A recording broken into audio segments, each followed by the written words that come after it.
Hey everyone, good morning. Welcome to the Teach Better Today morning show where we get to join you live every single morning at 7 a.m. Eastern. Jeff Gargis is in the house. We have a listener question ahead, and we are going to ask you about your favorite things, so stick with us.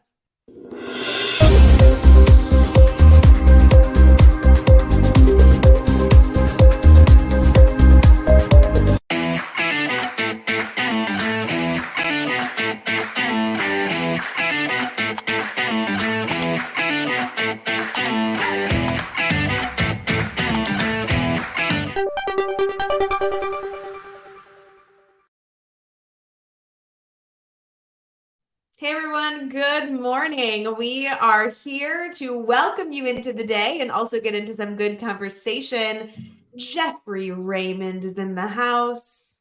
Hello, Good Jeff. morning. Morning. How's everyone doing this morning? I think pretty good. This is a weird week because I've been on most of the shows this week. Are you complaining? But I'm not yeah, a little bit, maybe a little bit. I don't know. No, I'm not complaining. It's okay. Like I had to hang out with you a little more than planned, but I've been on most of the shows this week too. yeah, but you and Kate are like the default host. I'm like a fill-in when someone's not available. How does that make me feel that I'm not like anything except for the default host? Like that's Because really... we put the two best on, and then when one of them can't be there, we fill in with other people. You're like the starter. I'm coming off the bench. I know. I was I mean, looking. they like pulled me out of the locker room. It was like, we're out of everything. So like, just come in whatever you've got dressed. Like you don't have to put your uniform on at this point. That's fair. That's fair. Well, I'm glad you're here. I don't know. I mean, I It's miss been fun. Katie, It's been but fun. yeah, it'll be good. I will say, Jeff, the beginning of our conversation here is something that I think is a really good reminder and a need for all of us. Okay. And that is, I want to figure out the all-time best pick-me-up. All-time best pick-me-up. Not pick-me-up like dating. Not pickup line. Not pickup line. That's not what we're saying. Although if you want to put your favorite pickup line in the chat, that would be entertaining. I mean, like you're dragging or you're tired or you have had a stressful day. What's your Okay, go-to so like pick-me-up? mental pick-me, not like a I'm tired pick-me-up, but like a mental pick-me-up. Because like it's not like coffee versus Red Bull or whatever, but like what's the thing that like gets you out of a funk almost? Yeah, I'm What are we not talking about? dismissing going and getting a coffee or going and No, getting that a might Red be Bull. the answer, but like Yeah. yeah. But it's like you are tired or you're stressed or you're not in the right headspace. Mm-hmm. What do you do to boost your mood? And I think that this is a good little reminder as we're kind of wrapping up the week, getting into, I don't know, changing the lives of, the American youth. I don't know that I know what it is. You don't have like a go-to pick-me-up? I don't know that I have I'm trying to think like what do I do when I'm feeling What do I do when I'm feeling blue? You I call me. I want to say it's probably a couple potential podcasts that are usually pretty motivating or get me going, or potentially there's probably a couple shows I can think of that would be like that at least like break my cycle of potential like negativity or being down or whatever that might get me out of it. Or if I'm in like a really rough spot, Xbox. Because like I used to game a lot. I don't game nearly as much. So like when I get to like it's a big like I forget everything and I'm like I'm 23 again. Like you know what I mean? I should be like junk food next to me, but like so I think that's like the break glass. I But like that one. but easy ones are probably going to like there's a couple podcasts I can think of, and then a couple shows that would get me like shows that I've seen a million times, but that I know like are good, or to me at least. Yeah, I don't know. I think that's probably where I would go. I don't know that I think about that a lot. Yeah, so Probably should. This was not my reason for bringing this up because now I'm like going to take us on a different route.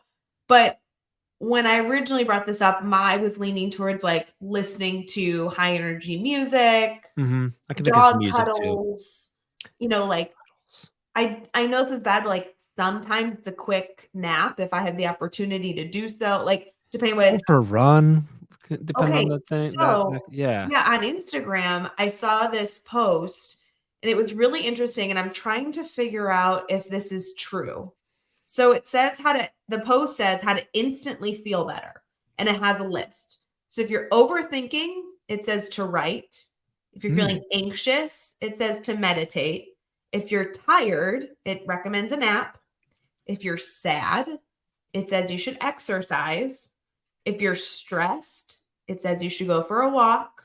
If you're angry, it says you should listen to music. If you're lazy, it says you should reduce your screen time. And if you're feeling burnt out, you should read. And I think Those all those make are sense to me. true. Yeah. Those all make sense to me. Yeah.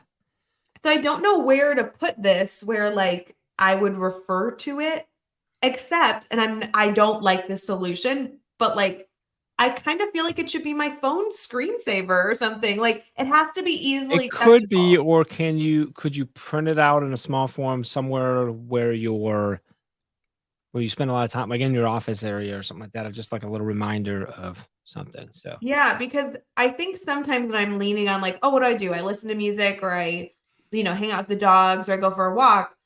I think choosing those strategically actually might serve us really well. yeah, the one that caught me there that I like wasn't thinking properly, I was like, if you're angry, listen to music. Yeah. And so that's me. I'm like, yeah, like, and you listen to angry music.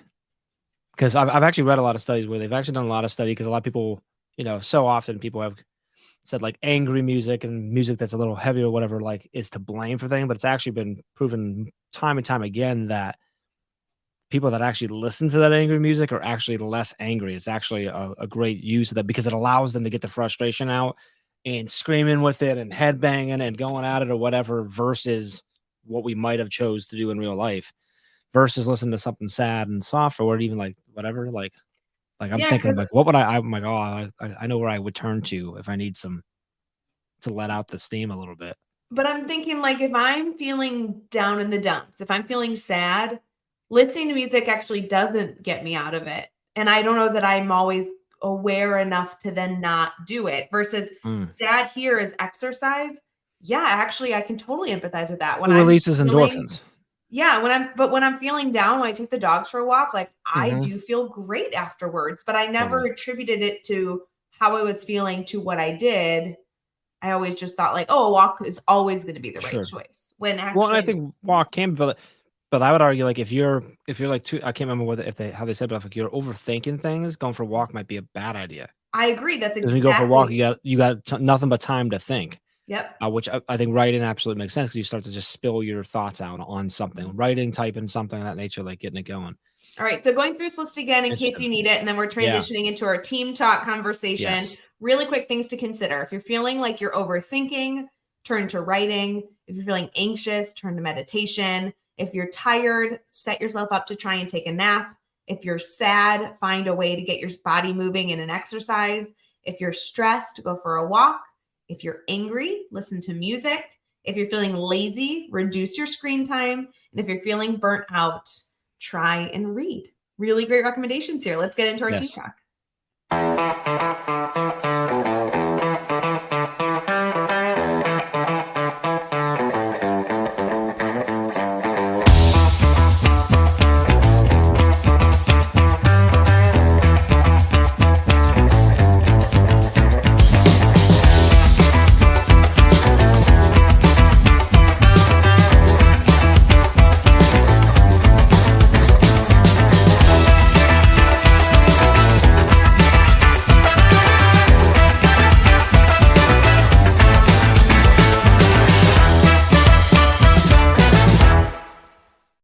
Hey everyone, we are back for Teach Better Today morning show where we are live every single morning at 7 a.m. Eastern to kick off your morning. We're headed into our team talk. And Jeff, I won't lie, this is a listener question I'm very appreciative of because this is why we do listener questions. We want to hear from you. We want to answer questions that are going to help you as an educator or Mhm. help you get to know the team a little bit better. We want to make sure that this is an open dialogue. And we also really, really value honesty and transparency. So we always love when you guys share your thoughts. But Jeff, this was a listener question I'm a little intimidated by. And I don't know where we're going to take this, but All I got right. it for you here. What's the question? Are you nervous? No, I'm ready. Let's do this. Okay. I think I'm all right. I want you to know that we got this one submitted, and I may have been avoiding it, but because it was you and me on the show, I was like, we can tackle this one. You did mention in one of the other shows that you were avoiding one, so this is that one, huh? This is the one I've been avoiding. And don't get me wrong, like I love the tough questions, so please keep sending them.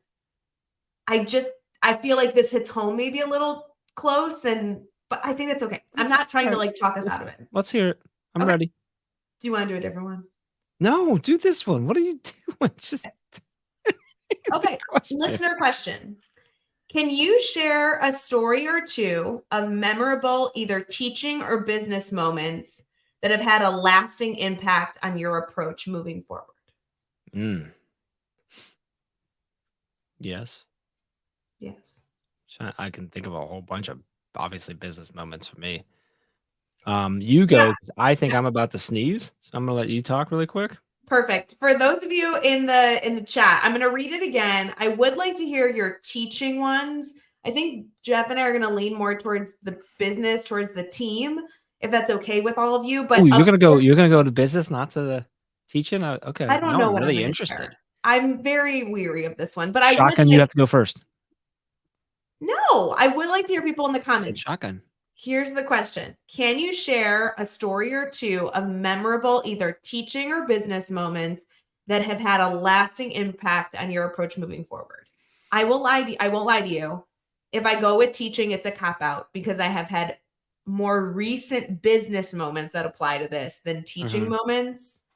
But I think teaching moments shaped me into the business leader I am today. So I don't think it's a lose-lose. No. This hits a little close to home, so I don't know where to take this. That's why I wanted you to go first. Well, you going first because I called shotguns on you. So like that's just how the world works. I can't. I don't have a good answer. I don't know where to go with this. Okay, fine.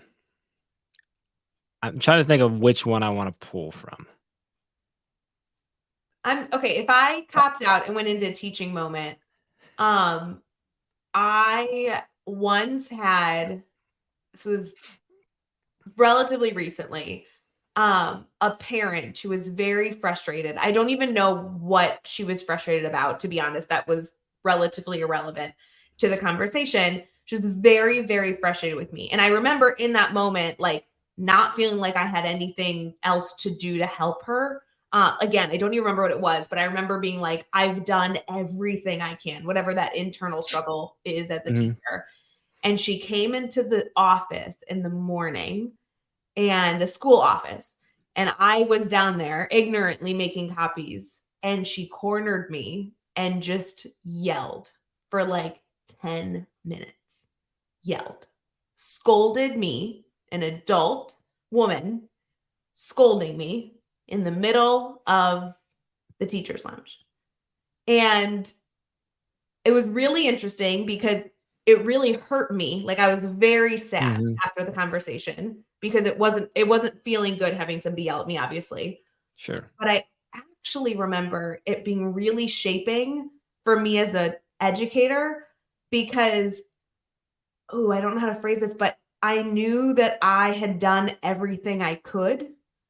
And I continued to lean on the fact that because of how I structured my classroom, because of how I carry my teaching philosophy, because of how connected I am as an educator, because I lean on mentors and double check and triple check the decisions, I felt very secure with the decision that I had made.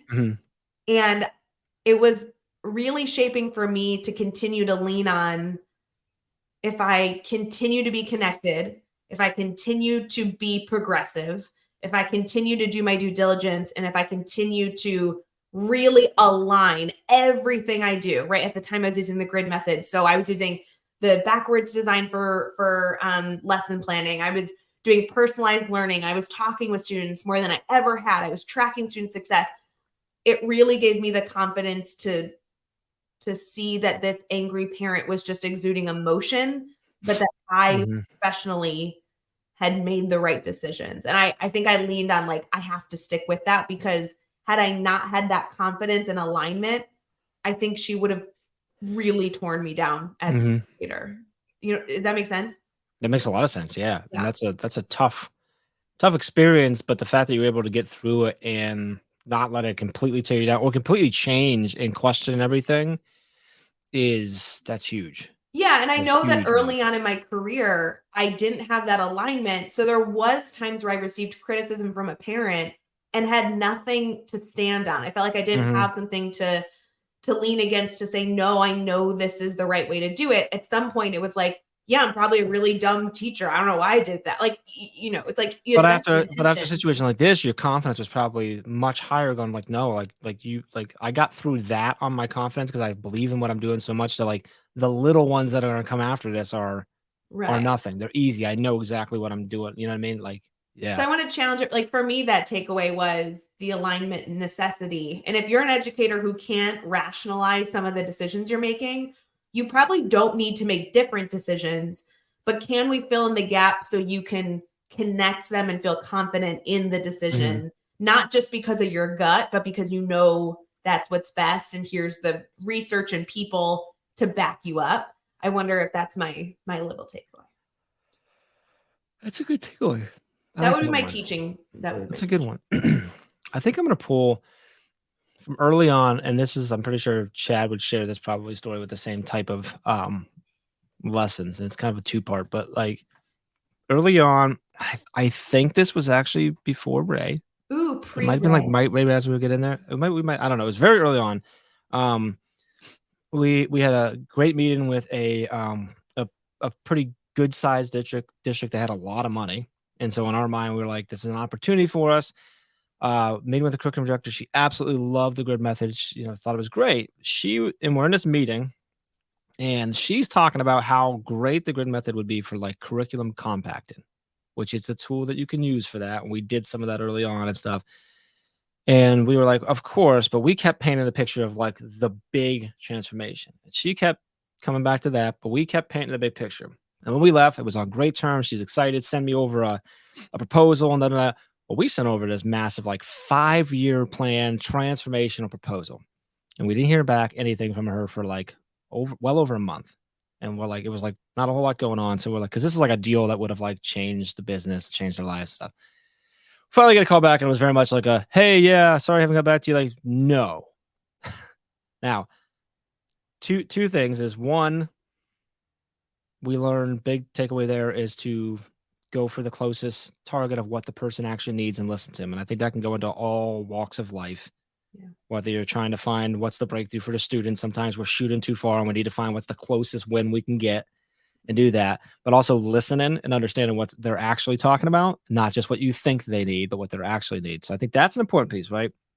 The other piece is I talk about riding the roller coaster a lot, especially when we talk with our entrepreneurs and stuff like that.